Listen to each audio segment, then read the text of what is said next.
Our next presenter is Dr. Tariq Omar. Actually, Dr. Tariq has two papers in this session. So we'll have his first paper, and then we'll have a discussion, and then the second paper and the discussion about the second paper. Tariq is a chartered civil engineer, international professional engineer, registered with Engineering Council UK, and working as faculty member at College of Engineering, Al Sharqiya University since 2013. He has more than 14 years experience involving both academic and industrial experience. He has completed a master's degree in civil engineering from the University of East London in the UK, and currently enrolled as a PhD candidate at London South Bank University in the UK. He is expected to complete his PhD by the mid of 2019.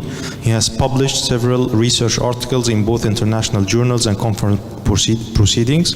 His research interest includes, but not limited to, construction management, construction materials, engineering sustainability and renewable and sustainable energy.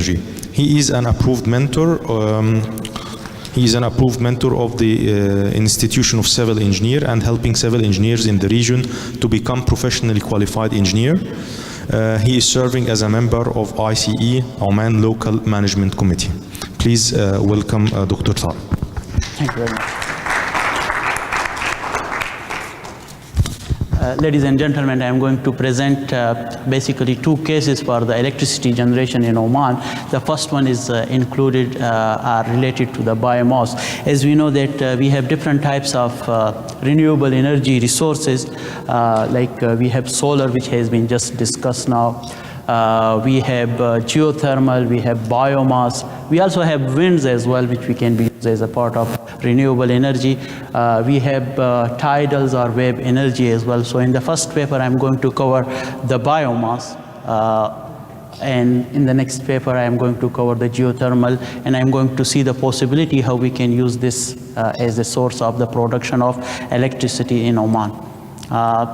As we know that energy is very important for our life or for advancement in the social and economic development. Conventional energies which we are producing, currently we are producing electricity from some of the sources which is non-renewable, or which we can call conventional energy resources, which include oil, gas and coal.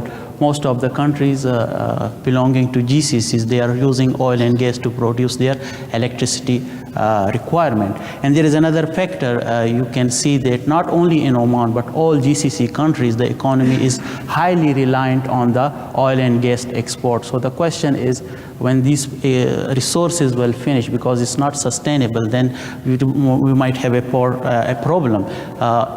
In Oman, it's basically 84% of the earning is coming from the oil and gas product, and it's about 47% of the overall GDP. If I just look at how the primary energy is produced in Oman, so the primary energy account for 71%, and oil is basically account 71%, and the natural gas is basically account for 29% to meet the initial or the primary requirement of the energy. Apart from this, we also in GCC's countries or in this region, we are basically use a lot of electricity. So I just get some data from the World Bank. You can see that how much is the per capita consumption in different countries.